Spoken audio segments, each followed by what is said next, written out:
beat. Calm, admit defeat. We the type to spit the heat to make.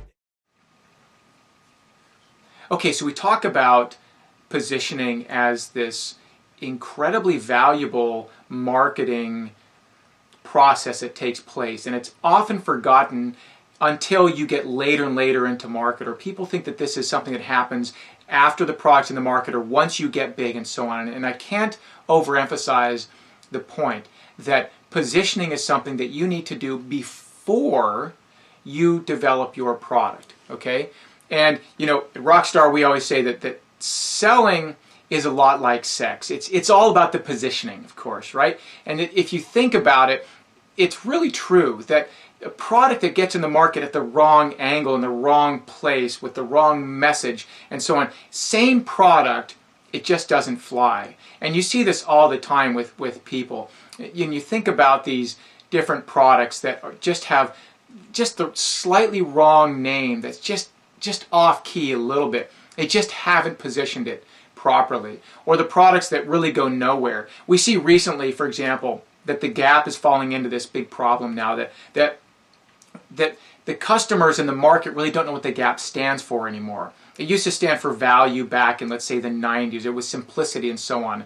And now they're trying to have this whole campaign about, you know, being normal and being basic and common and more to plain vanilla and so on. And I don't know exactly why that is, and there's been some sort of pushback from advertising experts who are saying this is probably not the right move and so on. And so I'm not going to comment about that per se, except to say that when you lose that clear signal about what that brand represents, that positioning is lost, then the whole thing kind of falls apart.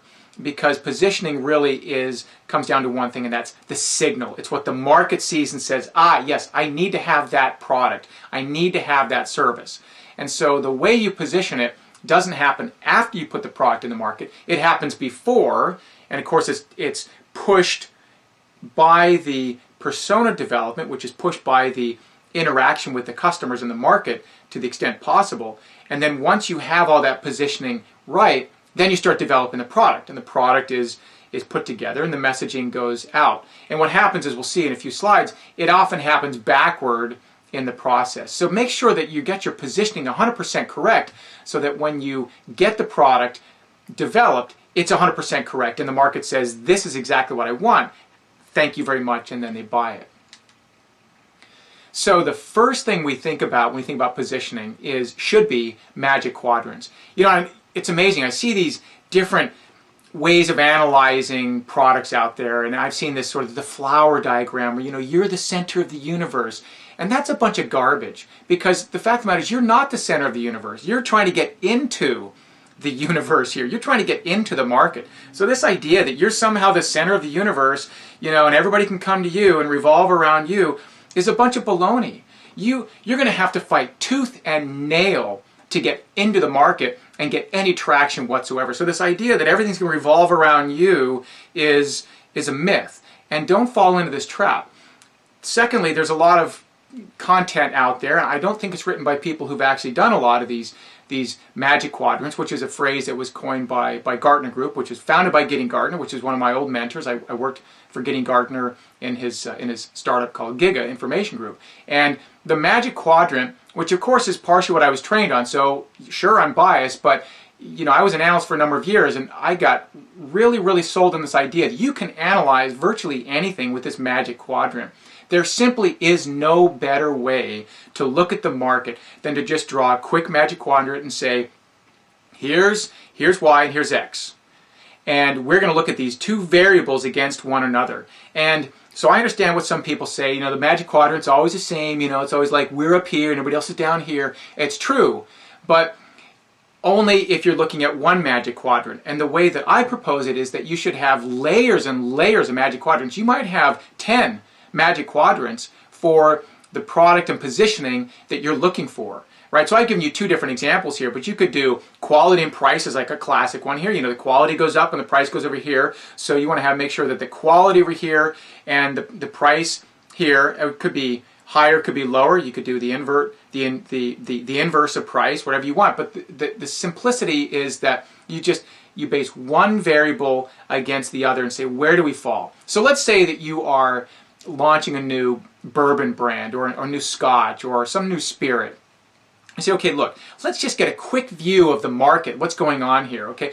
You're not going to put your product at the center and say, how does everybody revolve around us?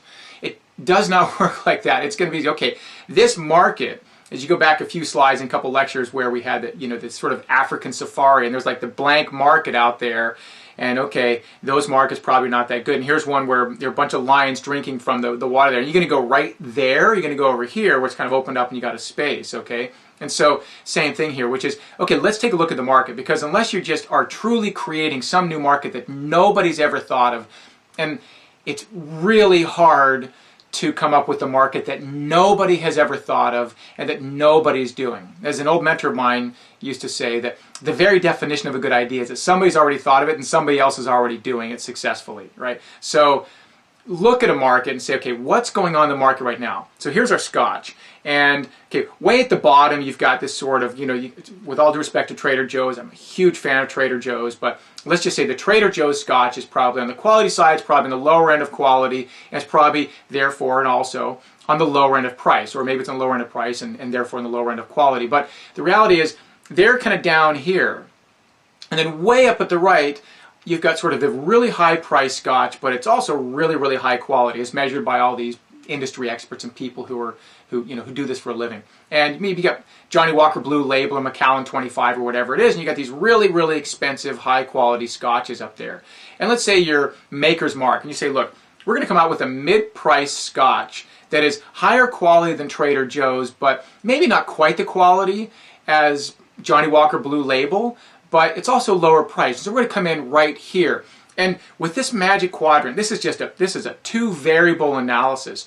You can instantly see where your product fits into that market right there based upon those two variables. You can also look at different variables as well, which is, what is the social status of this one and versus the price, or the whatever it is, the availability versus non-availability and so on. You can just look at any number of variables you want, but very simply, you can see this little gap in the market. There's a hole, and it just says, look, there's nobody here who has a product that's higher quality than Trader Joe's, maybe slightly higher price, but also lower quality than these guys and maybe a little lower price, and right there. And I think there's a value-oriented consumer who wants to buy right there. And therefore, we're going to launch our product in that market. And you have all the stuff that goes around that. And boom, your product gets in the market and people buy it because it's not the low-end consumer and it's not the high-end consumer.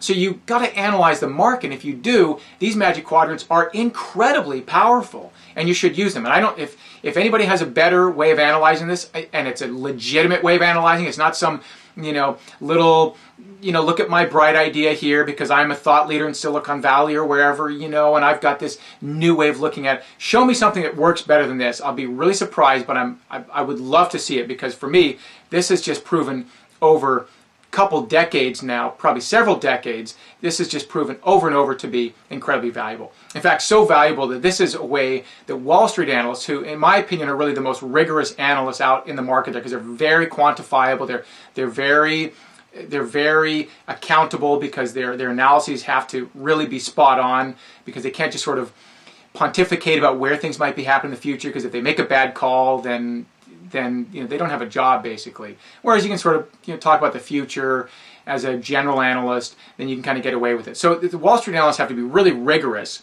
And I remember working on Wall Street, I thought, oh boy, this is really, really solid analysis these analysts are doing. They're very, very bright people. And they always use this. This is a standard way of looking at the market for the sort of rigorous analysis.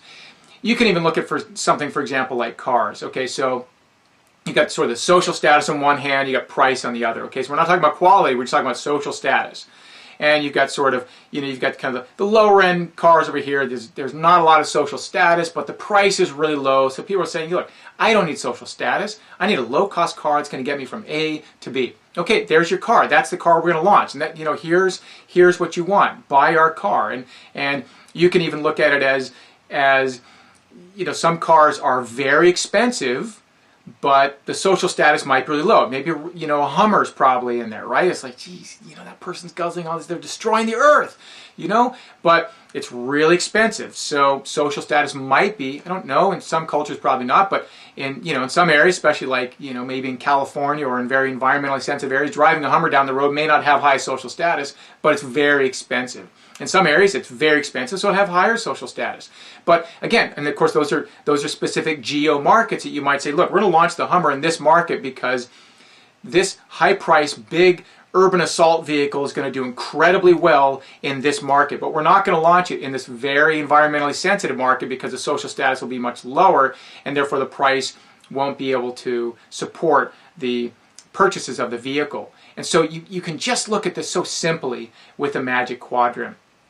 So challenge yourself, go through layers of these Magic Quadrants, and just ask yourself a question is, do you know where your product is going to fit in this market? And the Magic Quadrant will literally give you a physical view into the market to see exactly where your product is going to fall. And again, it is the single most powerful analysis you can do as you start to think about getting your product into the market. I urge you to do it. I urge you to literally get out a piece of paper and pen and to write that down so that you have it. In fact, I have a couple of templates you can download to kind of work with it so that you can just plug in your product and look at across these different variables. And if you do that, I assure you, you will eliminate so much risk because you're just not guessing how your product's going to go out into the market. And you're not going to show up in the market and say, I didn't know these guys were there. It just turns out that there was just this other product out there that just had a better value proposition, which sort of gets down to quality and price and so on. And we just didn't, we just got blindsided by them. And you can eliminate all that if you just do a really good Magic Quadrant analysis.